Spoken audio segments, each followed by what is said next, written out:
Hello everyone. आज के इस वीडियो में एड ग्रेड अभ्यास पुस्तिका कक्षा 7 हिंदी भाषा भारती की जो आपकी पुस्तक है, इसके पाठ 2 दादी की घड़ी का A to Z complete solution with proper explanation के साथ आपको इस वीडियो में बताया जाएगा। तो ये आपके नए सेशन की नई पुस्तक है और इस वीडियो में हम आपके पाठ 2 दादी की घड़ी का A to Z complete solution देखेंगे। तो देख सकते हो कुछ इस तरह से आपको पूर्व तैयारी का दिया है और इसके जस्ट नीचे हमें जो प्रश्न है वह देखने को मिलेंगे। तो आइए देखते हैं किस तरह से आपके प्रश्न हैं, एक एक प्रश्न के उत्तर को अच्छे से समझते हैं। तो सबसे पहले अगर हम देखें बहुविकल्पीय टाइप के प्रश्न है। प्रश्न क्रमांक 1 में हमसे कहा है, विभा ने आते ही जोरदार ऐलान किया। वाक्य में रेखांकित शब्द है। रेखांकित शब्द बच्चों हमें यहाँ पे दिखाई दे रहा है ना। ऐसे शब्द जो जोर लगा करके बोले जाते हैं, जैसे कि अगर हम इसे बोलेंगे विभा ने आते ही जोरदार ऐलान किया, तो ही में क्या लग रहा है, जोर लग रहा है। इस तरह के शब्दों को हम कहते हैं निपात शब्द, यानी कि ऑप्शन नंबर ए निपात शब्द आपका सही उत्तर आएगा। जैसे कि अगर हम बोलेंगे मैं भी कल बनारस जाऊंगा, तो इसमें भी हमारा क्या होगा, निपात शब्द। ठीक है, इसी तरह से हमारा आता विभा ने आते ही जोरदार ऐलान ऐलान किया, तो इसमें हमारा ही क्या है, निपात शब्द है। ऑप्शन नंबर ए निपात हमारा करेक्ट आंसर है।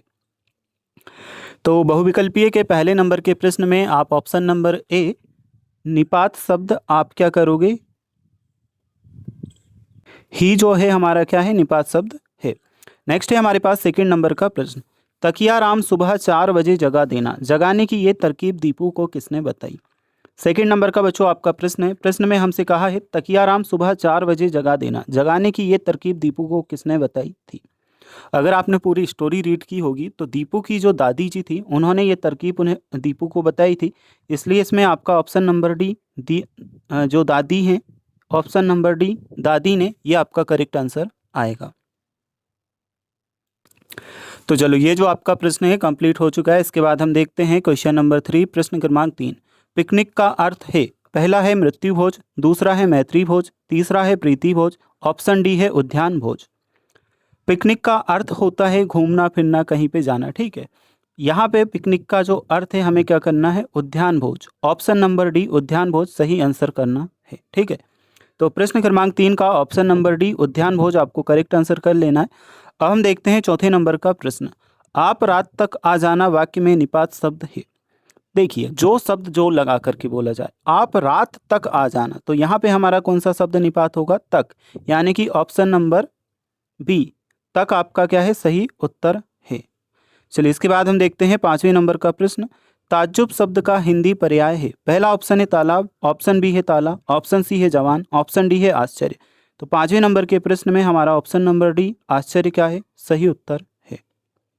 ठीक है, ऑप्शन नंबर डी आश्चर्य हम सही आंसर कर देते हैं। चलिए नेक्स्ट हमारा देखेंगे, रिक्त स्थानों की पूर्ति हमें दी गई है। नीचे दिए गए शब्दों में से उचित शब्द चुन करके रिक्त स्थानों की पूर्ति कीजिए। यहाँ पे शब्द हमें दिए हैं, पूर्वमाली, तकियाराम, मोटा, सांची, विद्यालय, छोटा, हमारे दिल, कहानी और अंग्रेजी। देखिए ये जो शब्द हैं ऊपर हमें दिए हैं, अब इन रिक्त स्थानों में कौन सा शब्द कहाँ पे आएगा वह हमें बताना है। तो अगर अभी तक आपने वीडियो को लाइक और चैनल को सब्सक्राइब नहीं किया तो कर लेना। सही विकल्प हम आपके सॉल्व कर चुके हैं। अब यहाँ से हम आपके रिक्त स्थानों के प्रश्नों के उत्तर देखेंगे। छठे नंबर के रिक्त स्थान में यहाँ पे दिया है, दीपू के स्कूल के बच्चे सांची घूमने जा रहे थे। उत्तर में हमें क्या करना है, सांची। ठीक है, सांची आपको लिख लेना है छठे नंबर के प्रश्न के आंसर में। तो चलिए क्वेश्चन नंबर 6 में आपका आंसर होगा सांची। नेक्स्ट है हमारा 7वें नंबर का प्रश्न, दीपू घर में सबसे छोटा था। आंसर में आप क्या करोगे, दीपू घर में सबसे छोटा था। ठीक है, उत्तर हमारा क्या हो रहा है, छोटा। ठीक है, छोटा। नेक्स्ट है हमारे पास प्रश्न क्रमांक 8वां, दीपू की घड़ी कहानी में हमारे दिल को अनोखी घड़ी कहा गया है। तो प्रश्न क्रमांक 8 के लिए आंसर हमारा होगा हमारे दिल। ठीक है, क्वेश्चन नंबर 8 का आंसर हमारा क्या होगा, हमारे दिल। तो प्रश्न क्रमांक 8 के आंसर में आप करोगे, दीपू की घड़ी कहानी में हमारे दिल को अनोखी घड़ी कहा गया है। क्वेश्चन नंबर 8 का आंसर हमारे दिल आपको कंप्लीट करना है। नेक्स्ट है हमारे पास प्रश्न क्रमांक 9, इंस्पेक्टर अंग्रेजी भाषा का शब्द है। उत्तर में आएगा अंग्रेजी। ठीक है, इंस्पेक्टर अंग्रेजी भाषा का शब्द है। उत्तर में आप क्या करोगे, अंग्रेजी। नेक्स्ट है हमारे पास 10वें नंबर का प्रश्न, कहानियाँ शब्द का एक वचन रूप है। देखिए देखो जो कहानियाँ हैं ये हमारा क्या है, बहुवचन है। तो एक वचन रूप कहानियाँ का हमारा क्या होगा, कहानी। तो आंसर में हम क्या करेंगे, कहानी। एक एक प्रश्न का उत्तर बिल्कुल क्लियर, आपको अच्छे से समझ आए इस तरह से लिखा है। बस आपको यहाँ से देखना है, अच्छे से समझना है, ताकि जो आपका एग्ज़ाम हो उसमें भी आपको यहाँ से मदद मिले। ठीक है, चलिए अब हम देखते हैं जो आपके अति लघु उत्तरीय टाइप के प्रश्न हैं। इन प्रश्नों को क्वेश्चन नंबर 11 प्रश्न क्रमांक 11वां हमारा आ जाता है। प्रश्न में हमसे पूछा गया है, आंगन पड़ी में खटिया पर जा बैठा चुपचाप, वाक्य को सही पद क्रम में लिखिए। बच्चों ये जो वाक्य आगे पीछे करके लिखा गया है, अगर हम इसे सही पद क्रम में लिखेंगे तो पूरा जो हमारा शब्द है वह इस तरह से बनेगा, आंगन में पड़ी खटिया पर चुपचाप जा बैठा। ठीक है, प्रश्न क्रमांक 11 का उत्तर हमारा क्या बनेगा, आंगन में पड़ी खटिया पर चुपचाप जा बैठा। नेक्स्ट है हमारे पास 12 नंबर का क्वेश्चन, क्वेश्चन नंबर 12। इसे हम देखते हैं, दीपू को किस चीज़ की बड़ी इच्छा थी। यह है हमारा प्रश्न क्रमांक 12वां। दीपू को किस चीज़ की बड़ी इच्छा थी। तो 12 नंबर के क्वेश्चन का आंसर हम यहाँ से करेंगे। ये देखना आप, आंसर आपको क्या लिखना है, दीपू को सिरहाने तकिए के पास अलार्म घड़ी रखकर सोने की बड़ी इच्छा थी। कोष्टक में हमने साध लिखा है, साध का मतलब इच्छा ही आपका होगा। ठीक है, तो आंसर हमने क्या किया है, दीपू को सिरहाने तकिए के पास अलार्म घड़ी रखकर सोने की बड़ी इच्छा थी। चलिए ये जो 12वें नंबर का प्रश्न का उत्तर है, आधा आप इधर से देख लेना। ठीक है, और इसके बाद में जो बचा हुआ प्रश्न है आप यहाँ से देख करके और इसे नोट कर सकते हैं। तो क्वेश्चन नंबर 12 के बाद में हम देखेंगे जो आपका प्रश्न क्रमांक 13वां है। क्वेश्चन नंबर 13 हमें दिया है, दीपू के दोस्त इससे ईर्ष्या क्यों करते थे। यह है हमारे 13वें नंबर का प्रश्न। दीपू के जो दोस्त थे उससे ईर्ष्या यानी कि घृणा क्यों करते थे। देखिए वैसे तो हमें किसी से भी ईर्ष्या नहीं करनी चाहिए, लेकिन दीपू के दोस्त उससे ईर्ष्या करते थे, क्यों करते थे यह हमें बताना है। तो 13वें नंबर के प्रश्न का उत्तर हमारा क्या रहेगा, ये आप यहाँ से आंसर करेंगे। क्वेश्चन नंबर 13 का, दीपू घर में सबसे छोटा था और पूरे घर का सबसे लाडला था, इसी बात से उसके दोस्त उससे ईर्ष्या करते थे। यह है हमारे 13वें नंबर के प्रश्न का उत्तर। यहाँ से तो यहाँ तक आप आंसर करेंगे। दीपू घर में सबसे छोटा था और पूरे घर में सबका लाडला था, इसी बात से जो उसके दोस्त थे उससे ईर्ष्या करते थे। ये 13वें नंबर के प्रश्न का उत्तर कंप्लीट। अब है हमारे पास 14वें नंबर का प्रश्न। इस प्रश्न को हम देखते हैं, ही और भी निपात का प्रयोग करते हुए दो दो वाक्य बना करके लिखिए। यहाँ पे हमें दो वाक्य बनाने थे, ही का उपयोग करके और भी का उपयोग करके। तो इन दोनों निपात शब्दों से हमने यहाँ पे जो शब्द बनाए हैं वह आप देख सकते हो। दीपू के दोस्त तो ईर्ष्या ही करते थे, पहला ये बनाया। दूसरा बनाया, मुझे आज ही यह काम पूरा करना है। नेक्स्ट है हमारे पास भी के वाक्य। तो भी के वाक्य में कौन कौन से आएंगे, दीपू को बड़ी साध थी कि हम भी सिरहाने घड़ी रखकर सोएंगे। अगला हमने बनाया, मैं भी तुम्हारे साथ साँची चलूँगा। चलो ये जो हमारे प्रश्न हैं कंप्लीट होते हैं। इसके बाद में हमारे प्रश्न आ जाते हैं लघुत्तरीय टाइप के। तो लघुत्तरीय प्रश्न में हमें कुछ इस तरह से प्रश्न दिए गए हैं, इन प्रश्नों को देखते हैं, कंप्लीट करते हैं। प्रश्न क्रमांक 15 में पूछा है, दम साधना मुहावरे का अर्थ लिखकर वाक्य में प्रयोग कीजिए। दम साधना मुहावरे का अर्थ लिख करके हमें वाक्य में प्रयोग करना है। तो इसका आंसर हमारा क्या होगा, ये आप देखिए। अर्थ, डर, आश्चर्य या किसी अन्य कारण से एकदम चुपचाप रहना, सांस रोके रहना। ठीक है, वाक्य में प्रयोग होगा, सुबह जब चारों ओर अंधेरा था तो दीपू डर के मारे दम साधे चुपचाप पड़ा रहा। ठीक है, अर्थ हमने लिखा, डर, आश्चर्य या किसी अन्य कारण से एकदम चुपचाप सांस रोके रहना। ठीक है, वाक्य में प्रयोग किया, सुबह जब चारों ओर अंधेरा था तो दीपू डर के मारे दम साधे चुपचाप पड़ा रहा। 15वें नंबर के प्रश्न के बाद में हमारे पास आ जाता है प्रश्न क्रमांक 16।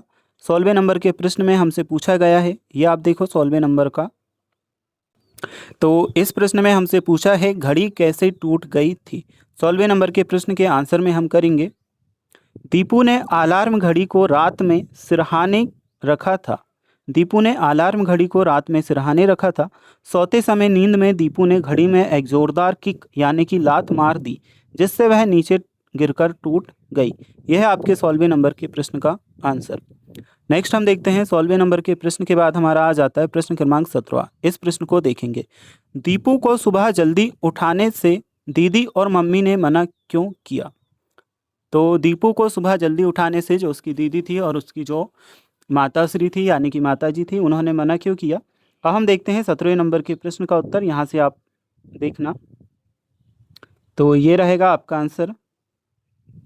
दीदी ने कहा कि कल इतवार है इसलिए वह 8 बजे से पहले नहीं उठेगी। मम्मी को रात में काम निपटाते निपटाते इतनी देर हो जाती थी कि उन्होंने भी सुबह जल्दी उठाने की हामी नहीं भरी। तो यह है हमारे 17वें नंबर के प्रश्न का उत्तर।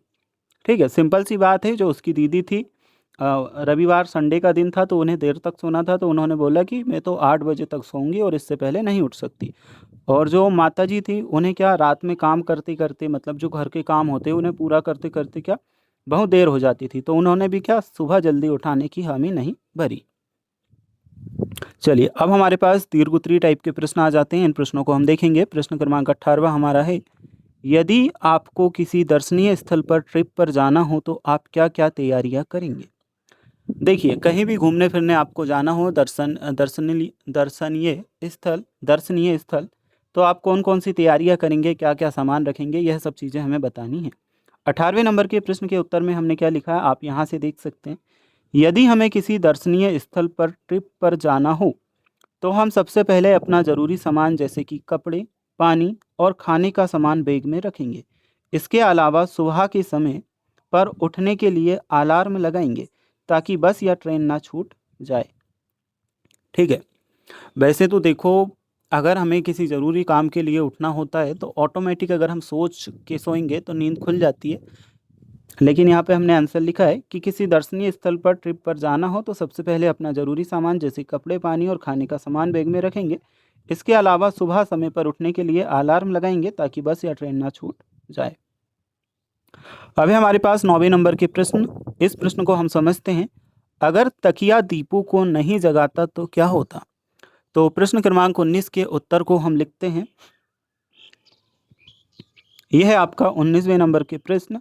अगर तकिया दीपू को सुबह ठीक 5 बजे नहीं जगाता तो वह देर तक सोता रह जाता। सुबह 7 बजे स्कूल पहुंचने में उसे देर हो जाती और इस वजह से वह अपने दोस्तों के साथ सांची की पिकनिक पर नहीं जा पाता। ठीक है, यह हमारा 19वें नंबर का प्रश्न का उत्तर है। अगर तकिया दीपू को सुबह ठीक 5 बजे नहीं जगाता तो वह देर तक सोता रह जाता। सुबह 7 बजे स्कूल पहुंचने में उसे देर हो जाती और इस वजह से वह अपने दोस्तों के साथ सांची के पिकनिक पर नहीं जा पाता। तो क्वेश्चन नंबर 19 के बाद प्रश्न क्रमांक 20 हमारा आ जाता है। दादी की घड़ी कहानी में दादी रोज बिना अलार्म के कैसे उठ जाती थी? तो प्रश्न क्रमांक 20 है, दादी की घड़ी कहानी में दादी रोज बिना अलार्म के कैसे उठ जाती थी? 20वें नंबर के प्रश्न के आंसर में हम करेंगे। दादी के पास कोई असली अलार्म घड़ी नहीं थी, बल्कि उनकी दिल की घड़ी उन्हें जगाती थी। उनका मानना था कि असली अलार्म हमारे दिल में होता है। जब हमें किसी काम के लिए ज़रूरी उठना होता है तो यह हमें ठीक समय पर जगा देता है। टोटल हमें 20 प्रश्न दिए थे। सभी 20 प्रश्नों का आंसर हम देख चुके हैं। यह चैप्टर आपका कंप्लीट हो चुका है। अगर आपको इसके बाद वाले चैप्टर के आंसर देखना है तो जो स्क्रीन पे आपको वीडियो दिखाई दे रही है उस पर क्लिक करके आप देख सकते हैं।